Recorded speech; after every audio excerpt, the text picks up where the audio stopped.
সেদিন তবে এই মহত্বের প্রকাশ। বলে না প্রভু, কোন আরাধন সর্বশ্রেষ্ঠ জানিতে বড় ইচ্ছে, আমার মন যে ব্যাকুল হয়ে পড়েছে প্রভু।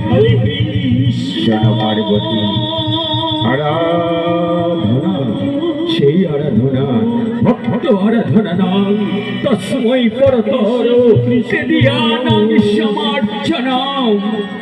কি বললে প্রভু? ভক্তারাধন, একদিকে বিষ্ণু, অপরদিকে ভক্ত। কেন বিষ্ণু চাইতেও ভক্তারাধন সর্বশ্রেষ্ঠ হলো, একটু বিশ্লেষণ করো না গো প্রভু।